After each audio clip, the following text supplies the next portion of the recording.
Pour ce nouveau reportage, nous voici à la Pointe-Indienne, un village situé à peu près à une trentaine de kilomètres de Pointe-Noire dans le département du Gouilloux. Situé au cœur de la baie de Loango, la plage de la Pointe-Indienne où nous trouvons, vous le voyez derrière moi, est le lieu d'une grande zone rocheuse très importante pour la République du Congo puisque d'innombrables espèces marines vont se côtoyer. Nous avons donc planté nos caméras ici pour suivre Nastia, une étudiante stagiaire en charge de mener une étude de caractérisation de la biodiversité de cette zone très particulière.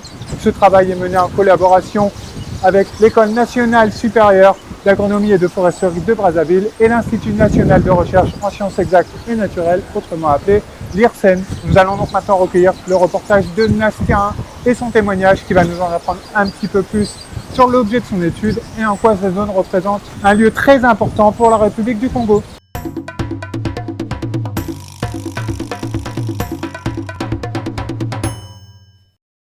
Bonjour Nastia. Bonjour Dylan. Déjà, bienvenue dans cette émission Nature & Co, c'est une première pour toi. Merci. Alors je vais déjà te poser une première question avant de rentrer dans le vif du sujet de ton étude. Première question, toute simple, quel est l'objet de ton étude? L'objet principal de mon étude, c'est de savoir les espèces qui habitent sur le plateau rocheux. Sur le plateau rocheux, où ça, à la De la Pointe-Indienne du coup, de la Pointe-Indienne, parfait. Est-ce que tu peux nous en dire un petit peu plus? Comment tu fais pour caractériser cette biodiversité présente sur cette zone rocheuse? Quel est le protocole que tu utilises et les procédés? Pour la méthode d'échantillonnage, par exemple, ce que je fais chaque matin, je dois d'abord regarder le calendrier pour savoir à quelle heure la marée est basse. Et je viens sur le terrain 1 heure avant ou 2 heures avant, disons minimum 1h30 avant, pour voir comment l'eau s'éloigne un peu et que ça me donne l'accès aux rocheux. Et j'arrive avec mon transect qui est de 4 mètres, je place et du coup j'ai un GPS que je prends du début de mon transect. Une fois le point GPS pris au début du transect, je place les cadras. Le premier cadre, que ce soit à gauche ou à droite, jusqu'à la fin du transect et puis je prends le point GPS pour la finalité du premier transect.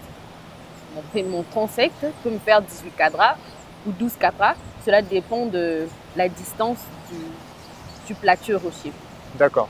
Alors pourquoi avoir accepté de mener cette étude à la Pointe-Indienne, parce que je le rappelle pour les personnes qui regarderont cette émission, c'est l'IRSEN au travers de Renatura Congo qui t'a proposé cette étude. Pourquoi avoir accepté?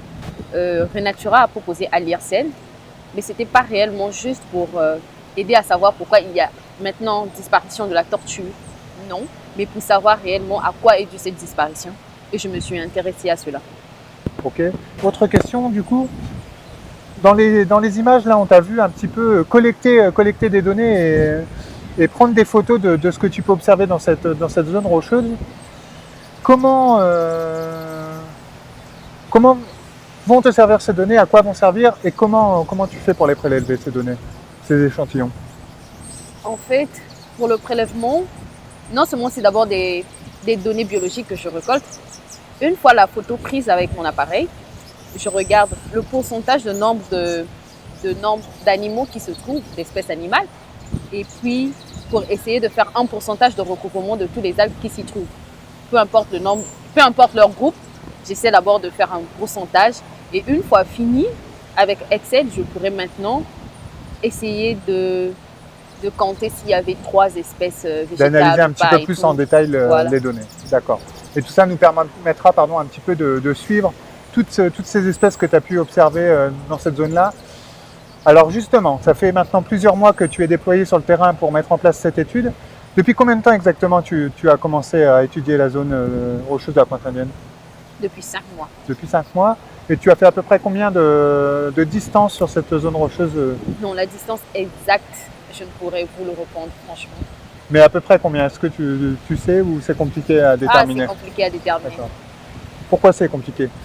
Tout d'abord, je dois prendre mon premier point GPS et puis le placer dans Google Earth pour avoir au moins la distance jusqu'au dernier. Ok, et puis en plus c'est une zone qui n'est pas forcément très droite, il y a beaucoup de bosses et de creux, du coup ça, voilà.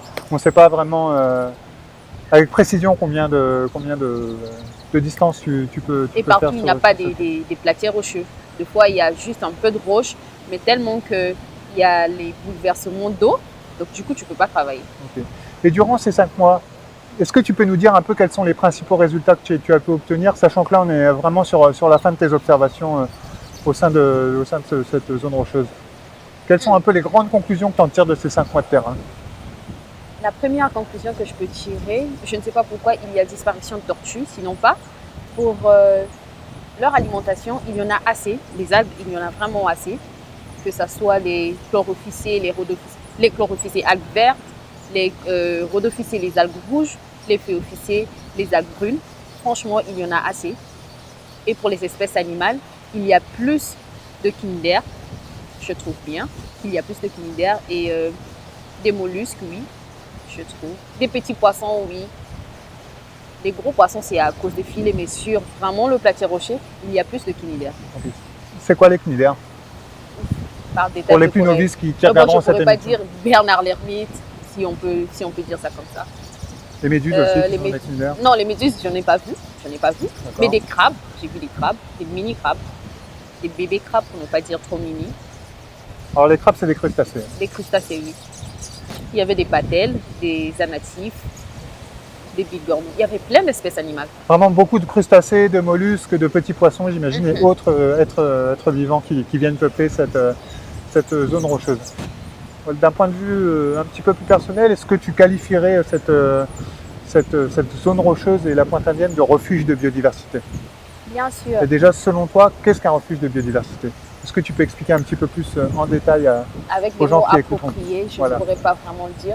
Mais sinon pas, avec tout ce que j'ai eu à voir ici, je trouve bien que cette zone doit être protégée pour mieux laisser à toutes ces espèces de mieux s'accroître. D'accord, très bien. Merci Nastia.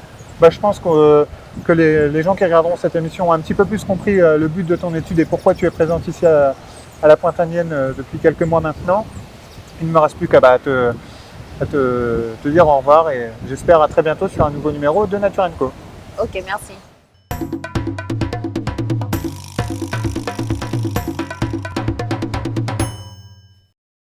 Maintenant, nous allons partir à la rencontre de Morgane qui est chargée de superviser cette étude avec Nastia. Bonjour Morgane. Bonjour Dylan. Nous étions déjà rencontrés lors d'un précédent numéro de Nature & Co. Cette fois-ci, je te retrouve sur le terrain. Tu peux nous expliquer un petit peu plus longuement et un peu plus en détail en quoi consiste cette étude et surtout en quoi c'est important de la mettre en place ici, au niveau de la zone rocheuse de la Pointe Indienne. Du coup, Morgane, première question. En tant que coordinatrice du programme Gestion durable des océans de Renatura Congo, quel est ton rôle un petit peu dans la mise en place de cette étude et pourquoi Renatura, en tant qu'association de protection de l'environnement, a décidé d'accompagner et de superviser cette étude? Ok, alors en fait, ce qu'il faut savoir, c'est qu'ici on est à la Pointe Indienne. La Pointe Indienne, c'est un village qui est finalement à l'extrémité sud de la baie de Luango, qui est située à peu près à 15-20 km au nord de Pointe-Noire. Et la baie de Luango, en fait, c'est une zone qui, d'une part, a une forte fréquentation de tortues marines. C'est-à-dire qu'en fait, au niveau du village de la Pointe Indienne, face à nous, là, on a une zone rocheuse. Et cette zone rocheuse, ça a été démontré par des études scientifiques qu'elle a une importance majeure pour les populations de tortues marines, et notamment les tortues vertes et les tortues imbriquées, qui viennent s'alimenter pendant leur stade juvénile sur ces rochers-là. Donc premièrement, pour Renatura, c'est une zone qui est importante pour la conservation de cette espèce-là. Et ensuite, la baie de Luango, actuellement, en fait, elle fait l'objet d'un processus de création d'une aire marine protégée. Et dans le cadre de ce processus de création, l'équipe qui est en charge en fait, du projet de l'aire marine protégée travaille avec Renatura depuis ses débuts, donc en fait depuis 2017. Et dans le cadre de la création d'une aire protégée, il est essentiel en fait de connaître finalement le milieu qu'on veut protéger, et notamment cette zone qui va être d'importance majeure. Donc on a décidé de mener des études comme on le pouvait à notre échelle avec le matériel dont on disposait sur cette zone-là. Et c'est dans ce cadre-là en fait que Renatura est venu apporter finalement une expertise en encadrant un stagiaire qui est du coup Nastia et qui vient finalement de la part de l'IRSEN, donc l'Institut de recherche en sciences exactes et naturelles. Alors justement, parfait, encore une fois la transition est toute trouvée. Je disais tout à l'heure en introduction de ce reportage que ce travail effectivement il est mené en collaboration avec l'IRSEN. Et justement, en quoi les données qui sont collectées sur le terrain et les observations qui sont faites par Nastia vont servir à l'IRSEN et même à Renatura de manière générale? Alors ce qu'il faut savoir, c'est que la recherche océanographique au Congo en tout cas Elle s'est plus ou moins arrêtée dans les années 80 par manque tout simplement de financement, de moyens humains, matériels, etc. Et donc en fait, ça fait des années que finalement le Congo ne connaît plus sa côte, ne connaît plus sa biodiversité, etc. Et donc, dans le cadre de l'IRSEN, ça permettrait en fait de faire une acquisition de données un peu complète pour une première fois, parce que même dans les années 80, c'est une zone qui n'a jamais été étudiée en détail. Et du coup, là, l'étude que fait Nastia permet vraiment de découper la zone chaque 10-20 mètres pour observer la biodiversité qui s'y trouve. Et comme ça nous permet vraiment d'avoir des données actualisées. Et pour Renatura, bien évidemment, ça nous permet aussi de comprendre finalement si cette zone elle est dans un bon état écologique ou pas. Et ça peut aussi nous permettre de comprendre pourquoi la fréquentation des tortues marines dans cette zone a diminué au cours du temps. D'accord, très bien. Merci Morgane. En quoi justement ce projet de recherche scientifique donc, est une avancée pour le pays, pour la République du Congo et principalement pour le littoral congolais? Alors en fait, ce qu'il faut se dire, c'est que cette zone rocheuse là, comme on a à la Pointe Indienne, il y en a seulement une autre sur tout le littoral congolais, donc sur les 170 km de côte, et elle est située à Mbassa. Et donc en fait, les éperons rocheux, de manière générale, voilà, ce sont des zones connues pour être des zones riches en biodiversité, parce qu'en fait, elles permettent d'apporter une protection pour les juvéniles de nombreuses espèces, notamment les juvéniles de poissons qui viennent s'y reproduire, les juvéniles de tortues qui viennent s'y alimenter, les mollusques, les gastéropodes, etc.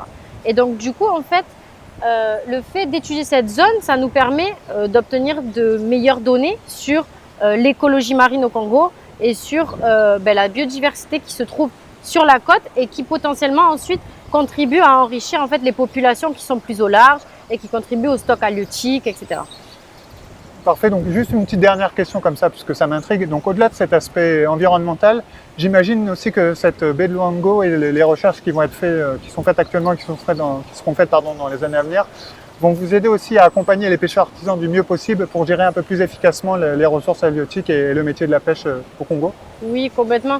L'idée, c'est que, comme je l'ai expliqué, du coup, cette zone rocheuse fait partie à part entière du cycle naturel, du cycle de vie de certaines espèces de poissons. On a notamment des mérous, on a des blénises, on a des poissons perroquets qu'on trouve sur cette zone. Et ça, c'est des espèces qui finalement sont retrouvées dans les filets des pêcheurs. Donc, protéger cette zone dans le cadre de la création de cette aire marine protégée et faire comprendre aux habitants l'importance écologique de cette zone qui reçoit notamment beaucoup de dégazage des plateformes pétrolières qu'on peut voir en face, ça permet au final à long terme de protéger les populations de poissons dont dépendent directement les pêcheurs artisans et notamment ceux de la Pointe Indienne. Très bien, merci Morgane.